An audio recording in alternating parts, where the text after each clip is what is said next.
സംസ്ഥാനത്തെ വിവിധ തിയേറ്ററുകളിൽ പ്രദർശനം നടത്തുന്ന റോമൻസ് ചലച്ചിത്രത്തിനെതിരെ KCYM പ്രതിഷേധവുമായി രംഗത്ത് എത്തിയിരിക്കുകയാണ്.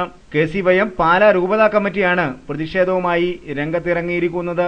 ആനുകാലിക പ്രശ്നങ്ങളോടും സഭയ്ക്ക് നേരിടേണ്ടി വരുന്ന വെല്ലുവിളികളോടും യഥാസമയം പ്രതികരിക്കുകയും പ്രതിഷേധിക്കുകയും ചെയ്യുന്ന KCYM വിശ്വാസത്തെയും ആചാരങ്ങളെയും മുറിപ്പെടുത്തുന്ന ചിത്രത്തിന്റെ പ്രദർശനത്തിന് എതിരെയുള്ള എതിർപ്പ് പ്രകടിപ്പിക്കുകയാണെന്ന് രൂപതാ കമ്മിറ്റി പത്രക്കുറിപ്പിൽ വ്യക്തമാക്കി. കച്ചവടത്തിന്റെ കണ്ണിൽ വിശ്വാസത്തെ ദുരുപയോഗം ചെയ്യുകയും പാരമ്പര്യത്തിലും സംസ്കൃതിയിലും വേരൂന്നിയ ക്രൈസ്തവ സഭയെയും വിശ്വാസത്തെയും വികലമാക്കുകയും ചെയ്യുന്ന റോമൻസ് ചിത്രത്തിനെതിരെ സഭാസമൂഹം ഒറ്റക്കെട്ടായി പടപൊരുതേണ്ടിയിരിക്കുന്നു എന്ന് കൌൺസിൽ അംഗങ്ങൾ അഭിപ്രായപ്പെട്ടു. നിലവാരം കുറഞ്ഞ തമാശകൾ സൃഷ്ടിക്കുവാനായി പുണ്യപുരാതനവും വിശുദ്ധവുമായ സഭയെ വ്രണപ്പെടുത്തുന്ന ചലച്ചിത്രങ്ങളെയും പ്രവർത്തനങ്ങളെയും വ്യവച്ഛേദിച്ചറിയണമെന്നും യോഗം ആവശ്യപ്പെട്ടിട്ടുണ്ട്.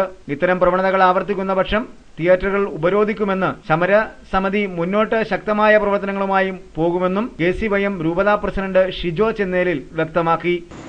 കത്തോലിക്ക സഭയെയും ക്രൈസ്തവ വിശ്വാസത്തെയും ആക്ഷേപിക്കുകയും പവിത്രമെന്നും വിശുദ്ധമെന്നും കരുതുന്ന വിശുദ്ധ കുർബാനയെയും മറ്റു ഉദാശികളെയും പൗരോഹിത്യത്തെയും ആചാരാനുഷ്ഠാനങ്ങളെയും അവഹേളിക്കുകയും താറടിച്ചു കാണിക്കുകയും ചെയ്തുകൊണ്ട് പ്രദർശനം തുടരുന്ന റോമൻസ് എന്ന സിനിമയ്ക്കെതിരെ KCYM പാലാ രൂപത ശക്തമായ സമരങ്ങളും ശക്തമായ പ്രതിഷേധവും അറിയിച്ചുകൊള്ളുന്നു.